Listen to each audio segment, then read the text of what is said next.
Hey, John Fury, you know who I am. I'm your nightmare. I'm Joe Egan.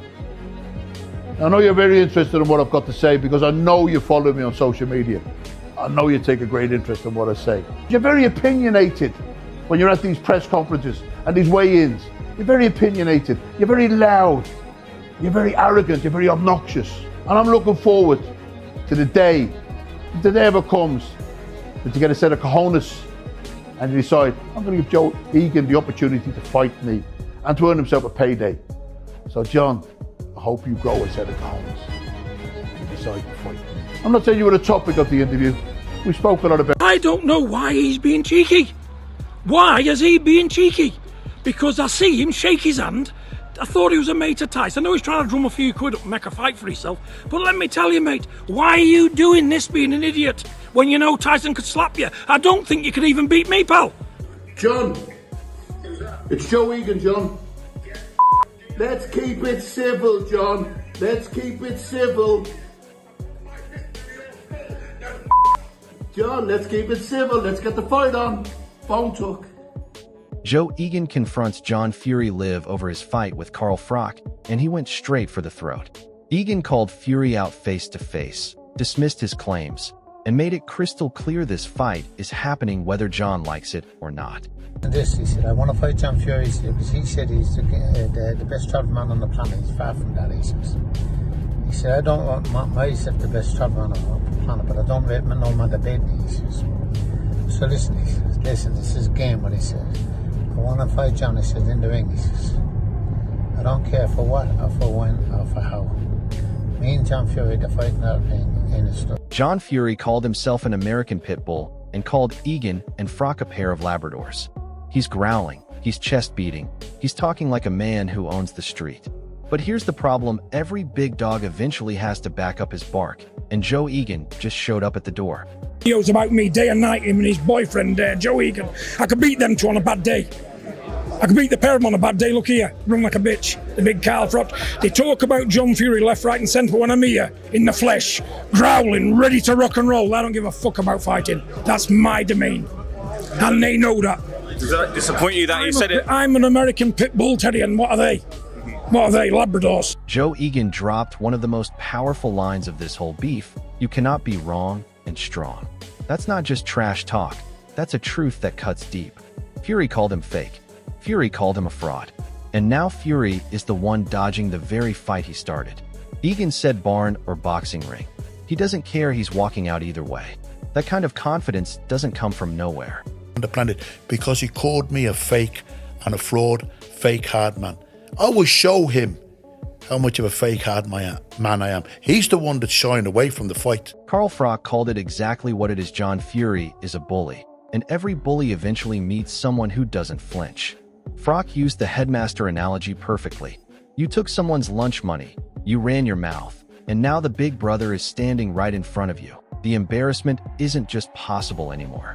It's already happening in real time every single day. He refuses to commit.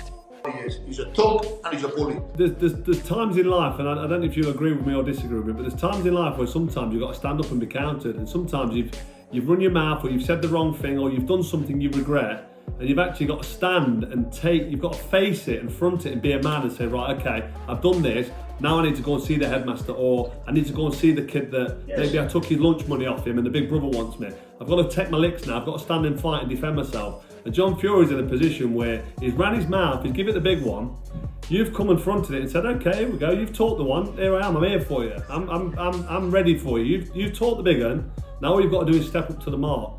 And it's embarrassing. John Fury just threatened to fight both men on the same night and said he'd go back to jail for it. That's not confidence, that's desperation dressed up as toughness. When a man starts screaming about his weight and threatening prison time instead of just agreeing to a legitimate fight, you already know the bravado is covering up the fear, not a threat. A real fight with real stakes in a real ring. Time to run out for you, boys. I'm going to bump into you. And when I do, here's a statement. I'm going to do the two of you on the same night. You can two me. You two shithouses can try and two me. I'll batter the shit out of the two of you. But I'm telling you now, it's at your fucking peril, boys. it's at your fucking peril. And if I've got to go back to jail for you two shithouses, you fucking fugazis, fakes, I don't mind doing it. But believe me, look here, running, training, 20 stone 9 pound. I'll fucking chew yous up and spit yous out. There's men taking juice to be as big as... Even Derek Chisora, one of the most respected warriors in British boxing, said the Joe Egan fight needs to happen. Or said stop head-butting young boys and go face the man who's been calling you out properly. When Derek Chisora is telling you to toughen up and take a real fight, that's not something you can ignore. Chisora has never run from anyone in his career. Fury, he's always defending his kids, yeah? Point number one, yeah?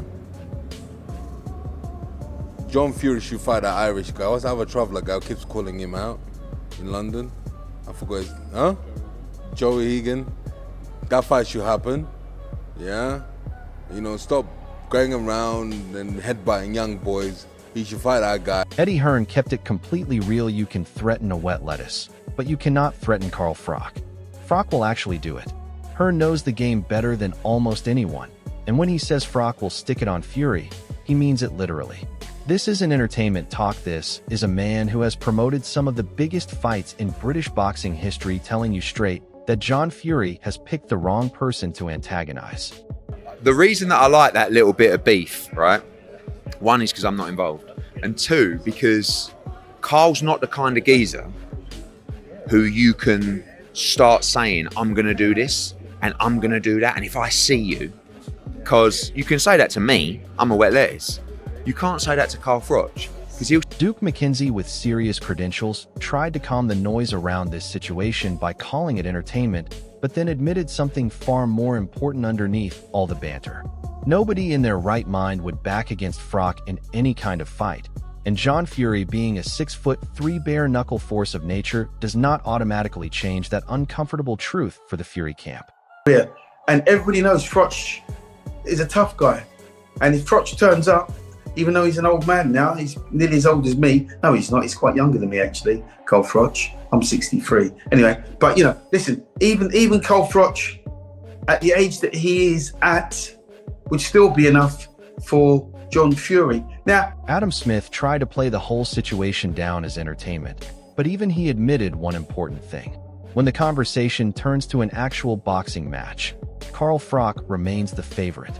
John Fury's size and fearless reputation earn respect. Yet Smith clearly believes proven boxing ability would make the difference if these two ever settled it properly. Froch is a fighter to the core, so is John Fury. Listen, it's fun, it's banter, it's entertainment. Carl said to me afterwards, hey, it's all good fun, isn't it? If they fought, who would win? I mean, I don't think I would go against Carl Froch ever anyway. Okay. in a normal fight. I mean, obviously it's a long time since he's retired, but Carl Froch is a very, very, very top fighter. That switch up there as well. And John Fury's a big guy, right? And he's unbelievable. Johnny Nelson revealed that money had become one of the biggest obstacles to making this fight happen. The more both sides talked, the further apart they seemed to get. What started as heated words at a press conference was now turning into a debate over whether either man truly wanted to settle the rivalry inside the ring. John talked himself into a situation where, what if Calais says, well, I'll give you X, Y, Z to fight Carl Froch. So I gather the last amount was 2.5 million. And I'm thinking, and Carl's like, and the thing is, I spoke to Carl last week at the Ricky thing, and he said, you know what, Johnny? He said, my man's priced himself out of it. You know, if we say, yeah, it'll be all right, give me 5 million. All right, give me 10 million. He's priced himself out of it. I like John. I get John. I like Carl. Carl's my boy. I respect him. It won't happen. It's just, I know it's bad, but it's fun watching these guys wind each other up. John Fury doubled down on his challenge and made it clear he still wanted the fight despite all the outside noise. Rather than cooling the situation, his comments only fueled more debate among boxing fans. Some admired his fearless attitude, while others questioned whether confidence alone could overcome the experience and pedigree of Carl Froch. Fight. I'm going to fight, you know, because at the end of the day, that's what I do. And what I want to do, really, is make history. I'll be the first 61-year-old man in history to ever take on a 3-time Hall of Famer. in Carl Froch. I can't wait. I can't wait. Liam Smith believes this whole rivalry has grown far beyond simple online exchanges. From his point of view, John Fury genuinely wants this fight, while Carl Froch may have underestimated just how far Fury was willing to take the confrontation. Once the threats became personal and the atmosphere turned hostile, this stopped looking like ordinary boxing promotion. It became the moment where the rivalry truly exploded and everyone started asking whether these two could actually end up sharing a ring. Look, Dan will just do anything to drum something up. I think he just wants the Froch fight. I think Froch just called him a little bit on YouTube. But, you know, I think Carl got uncomfortable. Darren's a fucking lunatic. So last thing he wants, Darren still jumping out the ring to you, fucking threatening to choke you and all that, you know what I mean? So it's the last thing I'd want anyway. So fucking I think Carl just got off rather than have the aggro of, you know, Darren sitting in front of him screaming, shouting and spitting in his face. Darren Till made it clear that dealing with John Fury is never straightforward because once Fury locks onto a target, he refuses to ease off. His comments reinforced the image that Fury thrives on confrontation and is willing to keep applying pressure until somebody responds. That is exactly why Carl Froch suddenly found himself at the center of one of British boxing's biggest talking points. Fury had made his intentions impossible to ignore, and the entire boxing world was watching for the next move. I've done what I've done, mate. It's like my last fight with Luke. It was all, you know, do this, do that, and then when I go too far, it's like, oh, mate, we can't do that. Well, I'm going, well, what do you want from me? Do you want, are we having it or not? Johnny Nelson believes John Fury achieved exactly what he wanted by making such bold threats at the press conference. The entire conversation shifted towards Carl Froch, and suddenly everyone was debating whether this fight should happen. At the same time, Nelson also suggested that Froch is not the type of man to be intimidated by noise or mind games. If anything, the Cobra usually responds by standing even firmer when someone tries to put pressure on him. Get his attention, to get everybody's attention, and then he didn't need to do any more because that's what everybody's talking about. I think Carl is a straight shooter, so Carl will stay out. Dominic Ingle gave perhaps the fairest assessment of John Fury's character. Nobody questions his courage or willingness to fight because he has built his reputation on never backing away from a challenge. However, bravery alone has never guaranteed victory inside a boxing ring.